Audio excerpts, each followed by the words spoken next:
convenience of the marriage license and the marriage certificate. You gentlemen, you husbands, are presumed to be the fathers.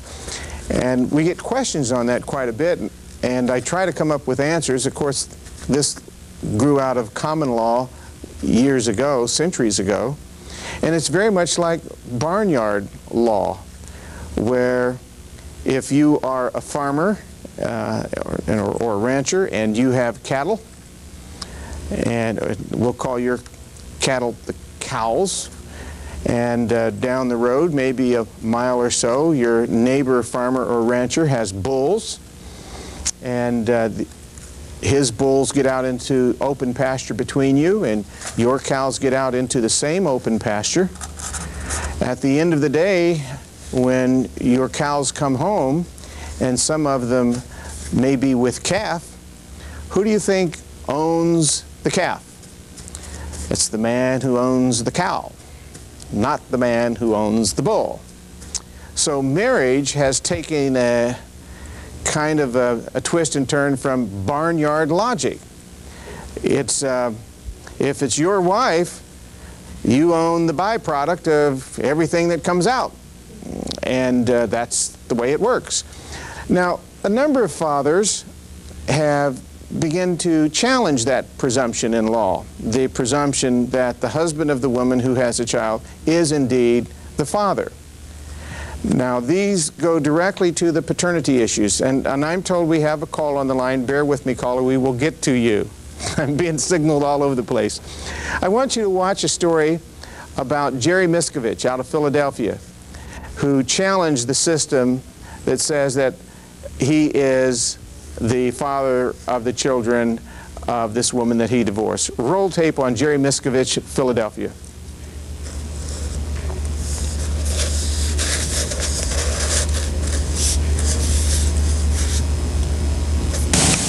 Proud to have a child carrying my name. Jerry Miskovich figures he was as proud of Papa as there ever was that day late in December 1987. At 25, he says he was ready to take on the responsibilities of fatherhood, even if his wife's unplanned pregnancy, just 8 months after their wedding, had come as a surprise. I was shocked because we had been practicing safe sex and birth control. And I asked her, how could this happen? She said, well, we must have had an accident. And as accidents sometimes happen, so too do divorces. Just 3 years after their storybook wedding, Jerry says he returned home from work one day to an empty house. He says his wife Liz had taken his son and everything else. He says all that was left were a few sticks of furniture and a note saying the marriage was over. I never knew that it was as bad as it was, and that she would just do something so drastic without talking to me, working things out. Still, Jerry says the divorced couple worked at sharing custody of the little boy with the laughing brown eyes. 2 years passed, and Jerry had a new fiancée, Mary Ann Uveri. The solidly middle-class couple even considered asking Liz for custody. As it was, $300 of his monthly earnings as a computer programmer went to Liz for child support. What was the custody agreement? It was normal visitation every other weekend, special days, holidays and birthdays. What kinds of stuff did you do? Just normal family things, from playing board games to going to the park to going to zoos or amusement areas, things like that. And that's the way it was for 2 years. But it all suddenly changed when Mary Ann discovered a secret in the little boy's eyes. A secret that would change lives, challenge 400 years of common law, and raise questions about the very meaning of fatherhood.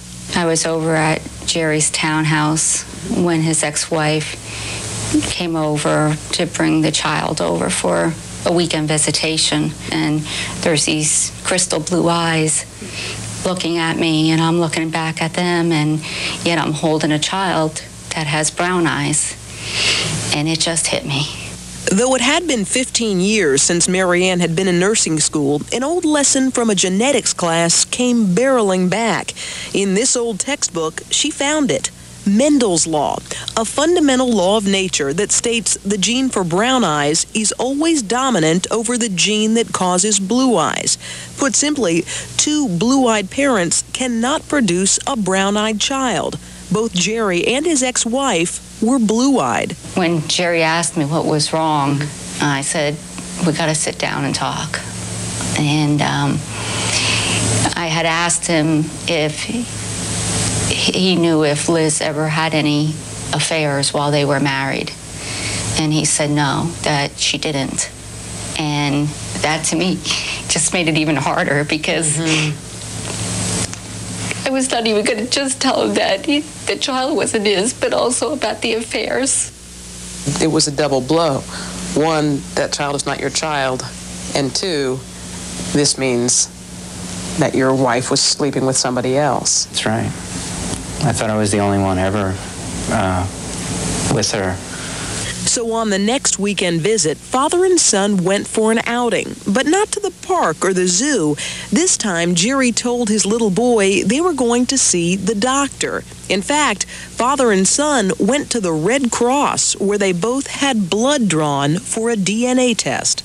Sure enough, the test result was that I was 100% excluded.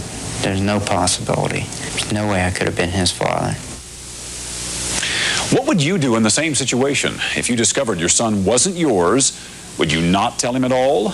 Tell him now, or wait till he's an adult? That's an interesting story, you've got to admit. The story that the Wall Street Journal wrote that gave birth to the story that you saw on the air just now included a father from Portland, too, Steve Albrecht.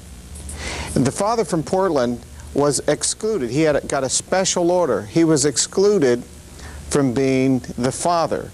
He had a non-paternity order. In the midst of the divorce, his ex had gone on to the welfare system and run up a welfare tab.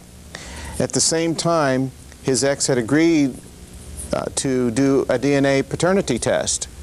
And the results came back that the husband was not the father, and he asked the court, right here in Portland, Multnomah County, Judge Paula Kirshner, to issue a non-paternity order. And what had happened in this case, apparently, the two of them, the mother and the father here, Steve and his ex-wife, had agreed to a non-paternity order, and the guy that is responsible for this child is probably being sought after now for the repayment of welfare as she went on the system. Now, as a suggestion to many of you guys going through divorce, you may want to get a DNA test right up front before the divorce is finalized. If the DNA test shows that you are not the father, then you may want to get a non-paternity order to protect yourself. Now, the states have a big problem here. On the one hand, DNA tests are used as evidence to prove that you're the father in a non-married situation. The state uses DNA tests every day where you have a man and a woman having a child and they're not married. So paternity tests and DNA tests are welcome as evidence to prove you are the father. What the state's dilemma is now in all 50 states is that if you are married, you are not asked for those DNA tests, and you do not have the opportunity to verify paternity, and the state is not interested in whether you are the biological father or not, because the state just wants you to assume that you're the father and pay up, you dummies, because the state wants to call you a bunch of deadbeat dads. So there is a real dilemma out there, and they're working on trying to correct it. I would suggest that here's an opportunity for those of you who consider yourselves activists, is to go to your legislature when the time comes. Ask that there be a law passed that allows an opportunity for a married man, just like a divorced man, to verify paternity. Right now, there is no such opportunity. You have to create it yourself. And there are several ways of doing a DNA test. One of them is the cotton swab in the mouth. That's called a buccal swab, just like your belt buckle, buccal swab. There are DNA testing laboratories all over the place, and if you're not near one, you can even have a local lab take the sample and they'll mail it, and you can do this by mail. Tests vary anywhere from $400 to $500 or $600, and you can pick and choose what lab you want to do this. The Red Cross does them, and OHSU does tests also, and there are private labs, again, all around the country. I've talked with several of them, one in Seattle, one in North Carolina, but they're out there. And perhaps if you need to get a DNA paternity test to verify that you are or are not the father, it might be worth your while. It might save you a lot of child support money and headaches later on.